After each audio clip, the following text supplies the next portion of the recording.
مشكورا. ما هو الحدث الأكبر؟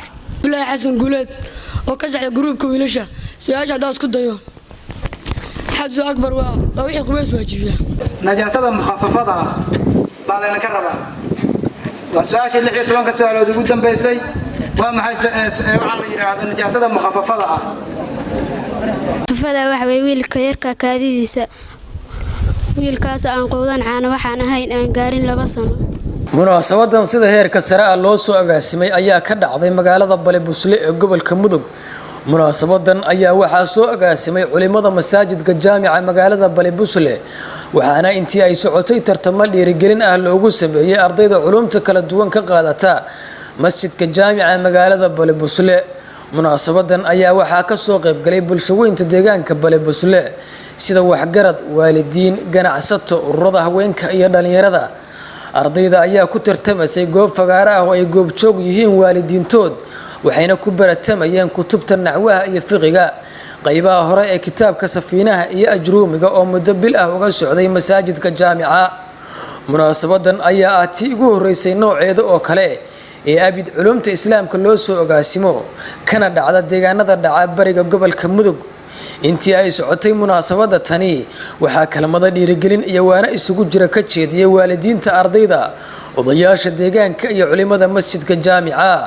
waxaana hadalladoodii kamid ahaa islaamka assalaamu calaykum waraxmatullaahi tacaala wabarakaatuhu. salaan kadib anigu hadda wixii aan ka hadlaa waa iska dheeriye waxaa la yidhi sadar muuqdaa waa su'aal madoone.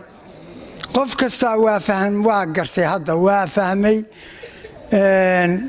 darsiga hadda la akhriyay muddaduu socday bishii Ramadaan kitaaba 3 oo iska mawaacida ah baa la akhriyay hadda tartanka kuma jiraan. bishii soonfureed weeye waxa la isweydiinayaa oo icraabtii naxwaha iyo safiinatu salaad su'aalihii la isweydiiyeyna cid baa dhacday anigu maba aaminsani inuu buundo lagu kala hormaray maahe kulli waa laga jawaabay waadan la saxay maasha Allah. dadka ka jawaabayaana waa dadkaad aragtaan da'dooda iyo filkooda iyo kuwa la mid oo hadee iyo siday wax u gartaan. waxaa keenay galabta inaan su'aal u qaldamin waa juhdi baxay insha Allah oo Sheikh Burhaan Xuseen ka yimid khayr Allah siiyaan leh. bacdi galabta waxaa Balebusle u muuqday guul weyn ma sha Allah Sheikh Burhaan iyo ardadiisa in yar ay socotay farxad weyn baa noo muuqatay galabtay. waxay ila tahay kaliibka ku xiga ganacsatada iska laba ila tahay martiqaadka iyo fadhiga taa intaasaan ka leeyahay ardadana waa ku dhiirinayaan. waxaan kaloo leeyahay wiilasha layni kama badin xaba qabuuyoonina gabdhuhu ma sha Allah idina ma sha Allah waa hal buund waxba micnaa haaf baad sheegteen haaf yar baa idinka dhimana ma sha Allah tiin idinkana intaasaan leeyahay layni kama badin. waxaan kaloo leeyahay ma sha Allah salaada aad baan ugu faraxsanahay. waxay ila tahay tiriibkan waxa ku xiga waa habraha iyo odayaasha tartanka laakiin waa naga aqoon badan yihiin. waxay isku dadaaleynaa in anaguna bal marka iyaga isku dayno habruhu bal buundo waa naga qaadayaan bay ila tahay. hooyooyinka hadda hore waa goor af Soomaaliga habaa ku tagay ma sha Allah. waxaan leeyahay mar labaad iyo mar saddexaad culimadii ilmaha soo tarbiyeysay oo wax soo bartay iyo sheekha intaas gaarsiiyay cilmiga waa uga mahadnaqaynaa. ilaah baa mahad leh.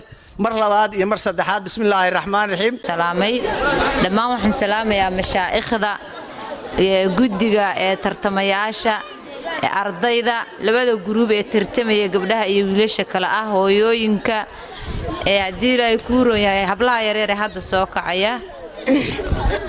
ما شاء الله مناسبة آد وقالي أيا قلبت السوق من قابيي إلهي بقى مهضة إسكالم مر لبعضنا قلادي كعنتك جيستي أيا إسكالم مهض علنتا لبعض وهو الشيخ الشيخ برهان حسين iyo macallimiinta kale ee hadalkii waa la yiri waa la soo dhameeyay hadda waa gabagabadii waxaan ku darmay nafle waxaan la hadlayaa labada group oo tartamay oo wiilasha iyo gabdhaha kala ah maasha allah aad baad u mahadsantihiin saad uga soo baxdeen kaalintiinnii labadiinu waad mahadsantihiin labadiinuna waa badiseen su'aasha wiilasha la weydiiyey oo ay ku dareen halka kelmada u dambaysa gabdhaha haddii la weydiin lahaa sidoo kale ugu dari lahaayeen because haddayse ugu dareen waa ka faa'iidaysan lahaayeen marka waxba idinkama khasaarin buun awalan waxaan salaamayaa culummada ugu horeeyo Sheekh Xuseen iyo ganacsatada ugu horeeyo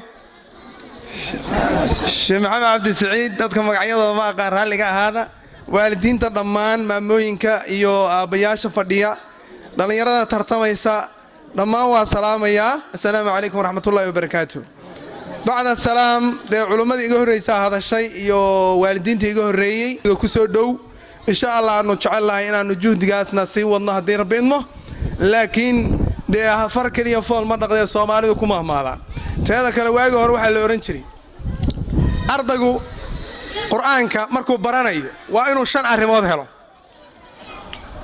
yacni hooyo qabanqaabisa waa inuu helo aabe quurana waa inuu helo macallin tajwiidka yaqaano qaari'ana waa inuu helo inaan fasaxno inay yacni hammi ee wax ku bartaan hadda markii naloo keenayay habeenkan kutubta bilaabaynay xilligan bilaabaynay qof walba jiitan buu ahaa xalayna waxaan kala saari weynay ciddii tartanka gali lahayd iyo ciddii hari lahayd samafale cabdi warbaahinta wadaagsin magaalada Bale Busle.